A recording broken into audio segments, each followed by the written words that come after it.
I just did a whole live that totally didn't show up.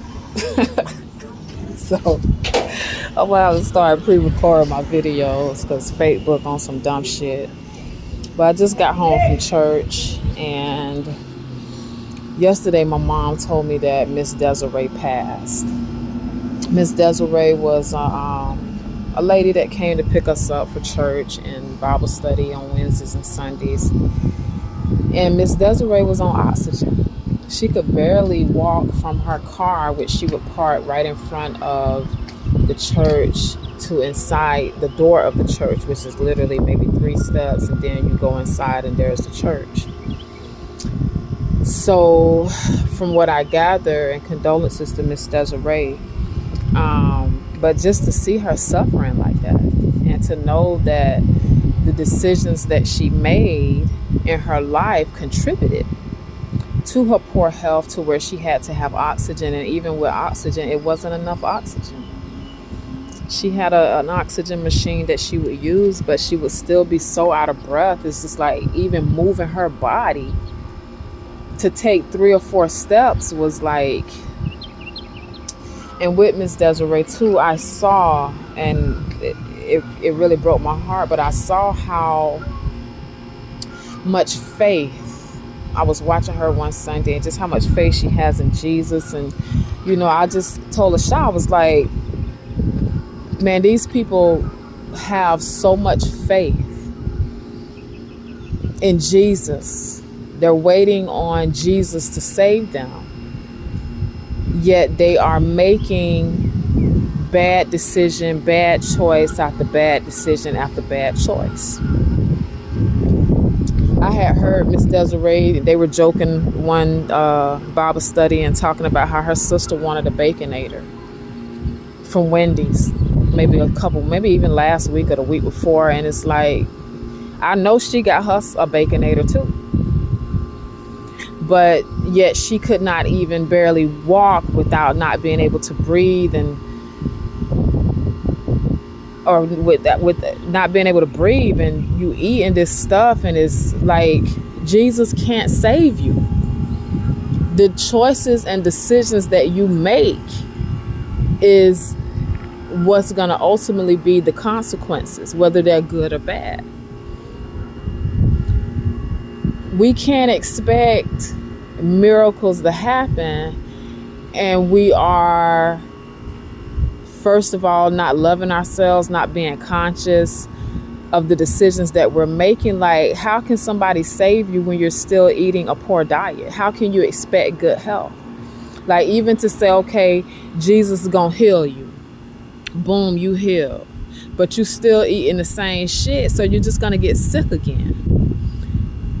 So it's delusional to think somebody is going to save you from anything when you haven't changed your mindset. Because at the end of the day, we have to make, or at the end of the day, the choices that we make is what's going to contribute to the outcome.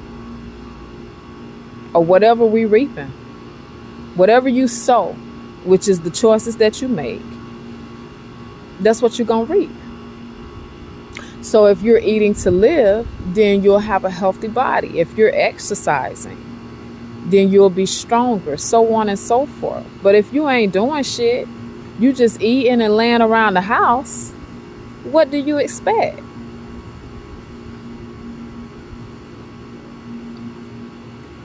When I tell y'all that self-love is truly the highest vibration, self-love is the greatest love of all.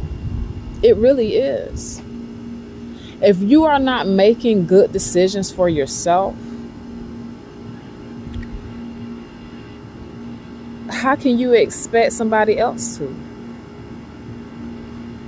I know the saying goes that, the Lord loves you more than you love yourself. Well, you should love you more than anybody.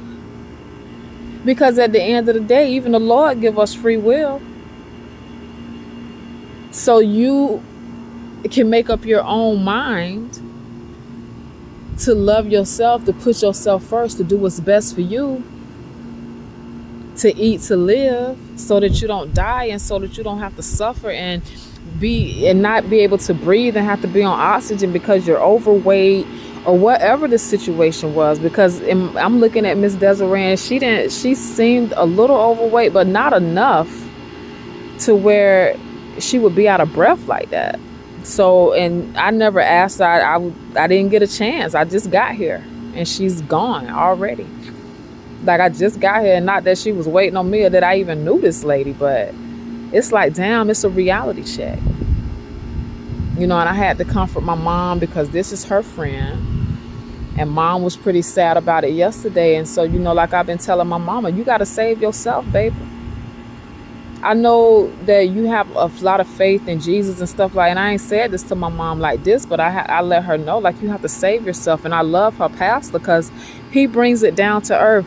He's starting to sense that something ain't really adding up. He's a very intelligent man. But what I think for him is that he, you know, he loves to say the sons of men. And so it's like, you know, to be able to hold on to that patriarchal view of reality, and to say that we come from a man's rib, and you know, that the man is the head, and this, that, and the third. And I think that because, and so it's like, okay, he's calling on all his church members. And this is what I love about him too. He allows his church members to teach and preach during Bible study and also at Sunday service. And so that's the word, that's the scripture, that the great mother gonna pour out her spirit on all flesh. And so he's a man of the word. I can say that, like, he, you know, and I'm just like, when he called on me, oh my God, what am I gonna, I'm gonna have to let him know, I don't know if you're really ready for what I have to say. Because, you know, I have to keep it real and show him that Eve is Adam's mother, and that it's a curse for a man to rule over a woman. We're asexual beings and all of that. So the great mother has me here in where I am in Georgia with my mom for such a time as this. I just wanted to come on here and let y'all know that you're going to have to eat to live. Ain't nobody going to miraculously touch your body and you're going to be healed and think you're going to continue doing the same things that got you in that place in the first place. You have to change your mindset, baby. Mind control is the number one weapon used against us, and a lot of us are delusional. We're delusional. It's time to come back down to earth and really dissect our thoughts, our decisions, what we've been told, all that. Because we've been taught nothing but lies. So I love y'all. I'm going to see if Sharon want to go live today, you know, so that we can turn that frown into a smile, turn that frown upside down, baby, because we need to be vibrating high. And in order to vibrate high, you can't be living a lie, and you have to do what makes you happy. That's how you vibrate high. So living a lie ain't going to allow you to vibrate high, because you're going to be feeling some type of way instead of being free and having a peace of mind, so on and so forth. It's real.